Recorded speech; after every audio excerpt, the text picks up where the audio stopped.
Howdy, welcome back to Dion Talk. In today's video, I'm going to talk about how to treat your tenants to keep your tenants. One of the most expensive things for most landlords is tenant turnover. Not just advertising your property and finding a tenant and screening a tenant, but the actual process of making sure that it's rent ready after the last tenant moves out. A lot of times that can be as simple as carpet cleaning. It could be painting, fixing holes in walls, replacing screens. Depending on how much damage they did is how much work you have to do. When I first started being a landlord, I didn't really have any systems in place, and that was pretty much the reason why my first 2 tenants were nightmares. Since then, I've developed the systems that I'm going to talk about today, that in almost 10 years of being a property owner with tenants, I have only had 1 tenant turnover, and that was because she inherited a property. So I completely understand why she moved out. And while today's video is going to focus on the strategies that I use to reduce and almost eliminate tenant turnover, it is also important that you make sure you're keeping your rents at a competitive rate so that you can run a profitable business. Every year, taxes go up, insurance goes up, maintenance, repairs, expenses go up. Sometimes when you inherit a tenant, their rents are far below the market average.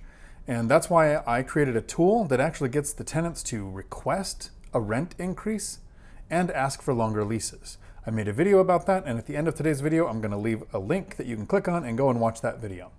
I will talk about the customer service aspects of having tenants, but before I do that, I'm going to talk about how the way you treat your tenants is actually determined before you buy your property. And there are certain criteria that I use when I'm looking for a property that I'm going to purchase that are some of the biggest contributors to whether I'm going to have high turnover or not. The deals that I've gotten so far are from the MLS. And I use agents with auto searches set up to find those deals. And I give the agents some pretty broad criteria so that I'm the one that's filtering through the deals with my specific criteria. Because it's pretty hard to put this into words that an agent can use to narrow down the search on the MLS. But it's a little easier for me to do when I'm actually looking at the properties. You give your agent criteria like your price range, whether you want single family, small multifamily, and a footprint or an area that you want to search in. And that basically determines the type of properties you're going to get in your auto search emails from your agent. When I'm looking at properties myself though, I start looking at physical aspects of the property that could make a tenant want to stay there. The first one is I like side-by-side units in my small multifamily. Tenants above or below another can be noise complaints. If there's a leak in one unit, it now affects both if it's on the top unit. The second thing that I look for is in each unit, I want at least 2 bedrooms and a garage for each unit. More space equals more stuff. More stuff equals less likely to move. The third thing I look for in the physical aspects of the property is that I want washer and dryer hookups inside each unit. I know that a lot of agents will pitch a property for sale as an extra income stream if it has a coin-operated laundry there, but tenants that are using a laundromat or shared laundry are usually sitting in that apartment or unit waiting for another place to open up where they don't have that inconvenience, especially after we have a whole year that's basically destroyed by a virus going around. People don't like to share common spaces. A quick tip about washer and dryer hookups is that I don't provide washers and dryers, just the hookups. If I have a tenant that's moving in and I think that they don't have a washer and dryer, I do have some spare sets of washers and dryers that I keep stored in one of my sheds. And I tell the tenants that previous tenants left this washer and dryer here. I'm not going to be responsible for maintaining or replacing them, but if the tenant would like to use them while they rent the place, they're totally welcome to, as long as they're aware that if they break, they need to replace it. This saves me from having to maintain them, but it gets me a tenant in the property.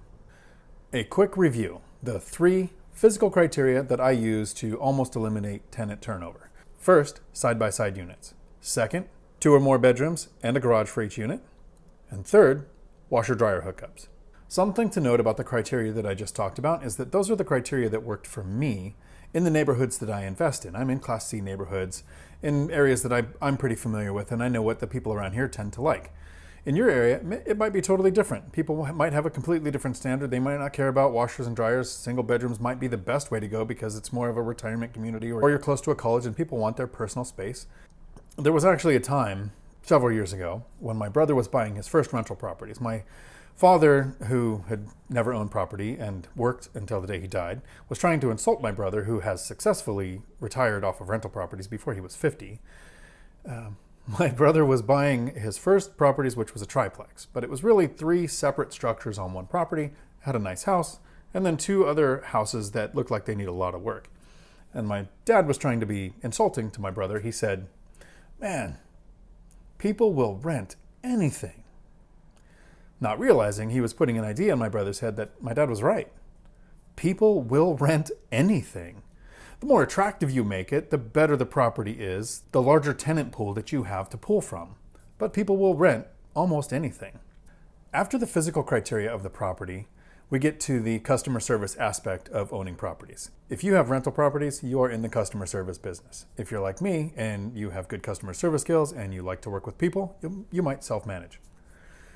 If you don't have good customer service skills, or you don't like to work with people, or if you're looking to make the investment in rental properties more passive, you can hire a property manager.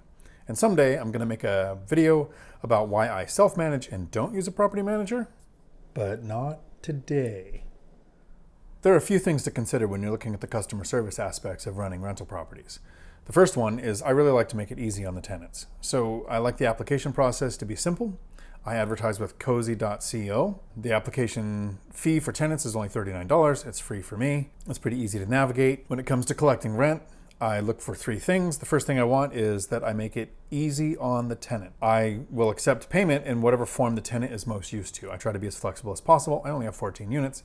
This might be more difficult if you had a lot more units than that, but I'll accept Zelle, PayPal, Apple Pay, Venmo, Cash App, cozy.co will collect it. I'll even take a check, but then I deposit it with an app. So that makes it easy on the tenant. The second thing I look for is that it leaves a paper trail. And every one of those ways that I receive rent leaves a paper trail, even if it's electronic. The third thing I look for is that it saves me a trip to the bank. I make sure that I'm not spending more time than I need to collect this money. When communicating with tenants, I also like to be prompt. To a tenant, a small issue to me could seem like an emergency to them.